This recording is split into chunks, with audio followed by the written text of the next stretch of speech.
Hello everyone, welcome back to another video. और आप सभी को प्यार भरा राम राम सुप्रभात। छोटा सा रिक्वेस्ट है यहाँ पे कि प्लीज़ आप लोग पूरा वीडियो देखा करिए, आधी अधूरी वीडियो देख के और आप बस कमेंट कर देते हो थंबनेल के आधार पे। थंबनेल में जो लिखा रहता है उसकी पूरी जानकारी वीडियो में रहती है, तो प्लीज़ आप लोग पूरी वीडियो देखिए।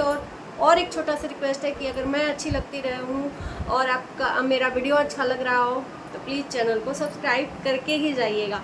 तो चलिए वीडियो को आगे लेके चलते हैं। और मैं आज बात करूंगी रिश्तों के ऊपर कि एक हंसता खेलता परिवार कैसे टूट जाता है सिर्फ और सिर्फ इस वजह से कि तीसरा आके उसमें एंट्री कर जाता है। एक हंसते खेलते परिवार को जो कि मतलब इतना खुशहाल है, एक दूसरे के लिए हंसते हैं, एक दूसरे के लिए रोते हैं, उसमें अचानक से तीसरा अगर कोई एक दूसरे के प्रति कान भर दे तो वो बहुत बड़ा प्रभाव डाल जाता है। ऐसा क्यों? क्या एक दूसरे के प्रति अंडरस्टैंडिंग नहीं है? तभी तो तीसरा आके कान भर जाता है। तीसरे के लिए घर में अपने ही लोगों के बीच में फूट पड़ जाती है। क्यों ऐसा होता है? और ऐसा नहीं है कि एक परिवार है, हर परिवार में ऐसा होता है। कान कच्चे होते हैं, सभी के कान कच्चे होते हैं। जाहिर सी बात है कि कोई हमारे परिवार के बारे में बोलेगा जो कि हमको बिलीव ही नहीं होगा कि हमारा परिवार ऐसा बोल रहा है, और कोई भी तीसरा आके, अपने परिवार का नहीं, तीसरा आके बोले कि तुम्हारे बारे में तुम्हारे फलाने ने ऐसा बोला, तो ज़रूर एक बार सोचने पे मजबूर हो जाएगा कि अरे ऐसे कैसे हो गया। चलो एक बार उसको इग्नोर कर दिया कि अरे ऐसा कुछ नहीं है। दूसरी बार भी वही बात, तीसरी बार भी तो जो कान भरने वाला होता है ना, वो सोचता है कि किस तरीके से फूट डालें, और कान भरते भरते भरते भरते इंसान उसका कान भर ही जाता है, और फिर उसको लगता है कि नहीं ये सही बात है, और फिर अपने ही परिवार के अगेंस्ट हो जाता है। राइट मैं बोल रही हूँ, अगर रॉन्ग बोल रही हूँ, राइट बोल रही हूँ, जो भी है आप लोग बताइएगा। हो सकता है कि मुझे उतना ज्ञान नहीं है, लेकिन जितना है उतना मैं आप लोगों के बीच में अपना शेयर कर रही हूँ, पॉइंट अपना डाल रही हूँ।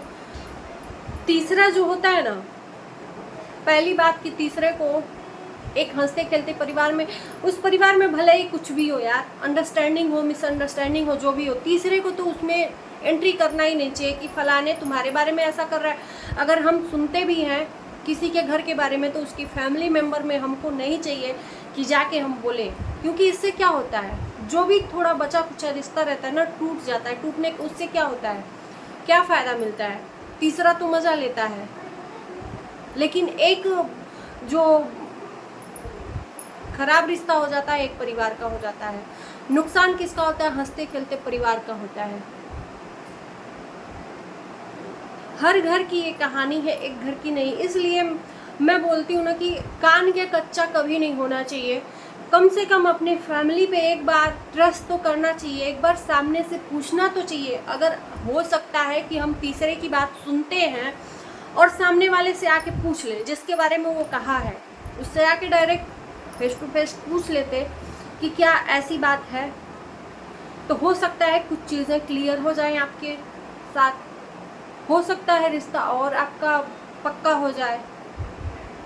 नहीं तो ऐसा नहीं है, तीसरे की बात को सुन के अब उसको लेके हम लोग ऊपर ही ऊपर, कौआ कान लेके भागा तो हम कौए के ऊपर भागेंगे, अपना कान नहीं देखेंगे कि मेरा कान यहाँ पे है कि नहीं। बस कोई बोल दिया तुम्हारा कौआ कान लेके भाग गया, तो बस कौए के पीछे भागेंगे कि मेरा कान मिल जाए। अरे कभी अपने कान में भी ऐसे करके देखो, स्पर्श तो करो कि हाँ तुम्हारा कान है कि नहीं। उसी तरीके से रिश्ता है, एक बार बिलीव कर लेना चाहिए अपने ही परिवार को। आपका खून है, कभी भी ऐसा नहीं होना चाहिए दोस्तों। और आपका खून कभी भी कितना हो, आपके लिए कितना हो बुरा बोले, कितना हो कुछ भी हो, लेकिन जब कुछ ऐसी स्थिति आती है ना, तो सबसे पहले हमारा ही रिश्ता खड़ा होता है, दूसरा कोई तीसरा कोई नहीं आके खड़ा होता है। और मेरी लाइफ में मैं अपना बता दूँ, सीरियसली मैं जब सुनती भी हूँ ना, कोई तीसरा आके कोई मेरे कान में भरता है, तीसरे की बात कर रही हूँ, मेरी ही फैमिली के बारे में या किसी भी फैमिली, अपना एग्जाम्पल दे रही हूँ, उस टाइम पे ना मैं अपने परिवार से पूछती हूँ, ना ही उसकी बात को सुन के अपने परिवार से अलगाव करती हूँ, उस टाइम पे क्या होता है ना, मैं सुनती हूँ उस बात को और कुछ दिन तक, 10 दिन तक, 15 दिन तक उसको शांत मन से सोचती हूँ क्या हो सकता है, क्या नहीं हो सकता है। उसके बाद हमारा दिमाग खुद ही समझाता है कि नहीं, ऐसा नहीं होना चाहिए, हमें तीसरे के ऊपर विश्वास कभी नहीं करना चाहिए। और फिर मैं पूछती भी नहीं हूँ अपने परिवार से, क्योंकि उसका सवाल ही नहीं पैदा होता है यार। क्योंकि हमें विश्वास है, भले ही वो हमारा परिवार कह दिया हो, चलो जो भी है, लेकिन मैं पूछती नहीं हूँ क्योंकि ऐसा लगता है कि चलो जाने दो। पहले तो मन नहीं मानता है कि हाँ मेरा परिवार ऐसा बोला होगा, लेकिन बोला भी होगा तो चलो ठीक है, कोई बात नहीं, उसको वहीं पे मिट्टी डालते हैं। अब उस बात को लेके हम आगे तक चलेंगे तो फिर ऐसे रिश्ता नहीं चलता है यार वो। और स्पेशली जो हमारे अपने होते हैं और एक परिवार होता है, परिवार के सदस्यों में इस तरह से दूरी, मनमुटाव नहीं अच्छा होता है। चाहे जो भी रिश्ता हो, चाहे वो बहू सास का हो, चाहे ननद बहू का हो, चाहे एक बेटे माँ का हो, चाहे भाभी देवर का हो, चाहे सास ससुर का हो। कुछ लोग हमको बोलते हैं, मैं जो जिस टॉपिक पे बात करती हूँ उस टॉपिक पे लेकर लोग बोलते हैं तुम्हारे साथ भी ऐसा होता होगा, तुम्हारी ननद भी ऐसी होती होगी, तुम्हारे सास भी ऐसी करती होगी। तो मैं बता दूं कि हम अगर कह भी देंगे कि नहीं ऐसा नहीं होता है तो यहाँ पे कोई मानेगा नहीं, और यहाँ पे प्रूफ भी दे देंगे तो कोई मानेगा नहीं, है ना। तो वो चीज़ मैं जानती हूँ कि मैं कैसे रहती हूँ, मेरा परिवार जानता है कि मैं कैसे रहती हूँ। अंडरस्टैंडिंग होनी चाहिए यार, ज़रूरी नहीं है हर सास ननद गलत हो या हर बहू गलत हो। कुछ तो ऐसे सास और बहू का रिश्ता मैंने देखा है कि माँ बेटी के तरह, इसी यूट्यूब पे ही बहुत सारे ऐसे रिश्ते माँ बेटी के तरह रहते हैं, जो भले ही वो आप लोग मानो कि यूट्यूब पे दिखाने के लिए वो रियल लाइफ है, रियल लाइफ के पीछे भले ही कुछ हो, लेकिन दिखाते तो है ना यार।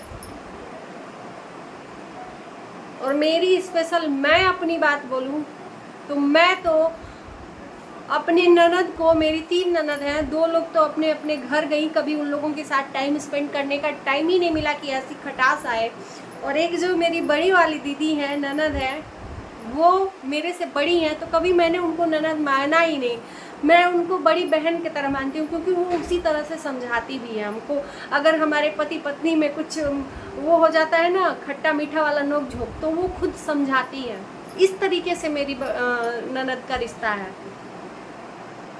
आप लोग जाके देख लीजिएगा, मेरा एक चैनल है मिस्टर मिसेस पांडे के नाम से, मैं कम्युनिटी में डालती हूँ उसको, ब्लॉगिंग मेरा है, ब्लॉगिंग चैनल, जाके देखिएगा। उसमें कल परसों मैंने डाला है, मैं उनके साथ ही, मतलब साथ में नहीं रहती, पास में ही रहती हूँ।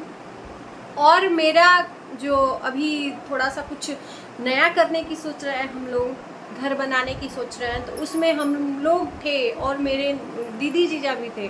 तो हम लोगों ने अपने न करके अपने बड़े का आशीर्वाद लेके, वो हमारे साथ में बड़े थे इसलिए हम लोगों ने उनको पूजा में बिठाया। भूमि पूजन में आप लोग बोलते हो ना कि तुम्हारी सास तुम्हारी ननद, अगर हम किसी को स्पेस नहीं देंगे बोलने का, अगर हम किसी को दिखाएंगे नहीं ना, तो तीसरा कोई बोलने की हिम्मत नहीं करेगा, इतना आप जान लीजिए। हम क्यों दें तीसरे को बोलने के लिए स्पेस, हम क्यों दिखाएं। और जब दिखावा करो और जब दिखाने लगो, तीसरे को बोलने लगो अपने दिल की बात, तो फिर तीसरा यार एंट्री तो करेगा, उसमें नो डाउट तीसरा एंट्री करेगा।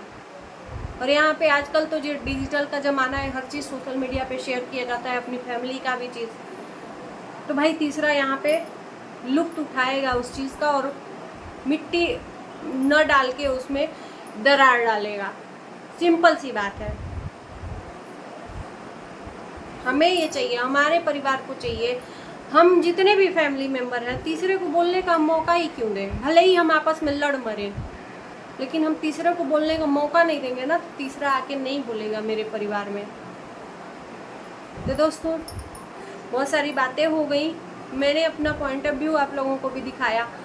अच्छा लगा होगा वीडियो तो प्लीज़ लाइक कर दीजिएगा, शेयर कर दीजिएगा और चैनल को सब्सक्राइब कर दीजिएगा। मिलते हैं नए वीडियो के साथ में, तब तक के लिए बाय बाय।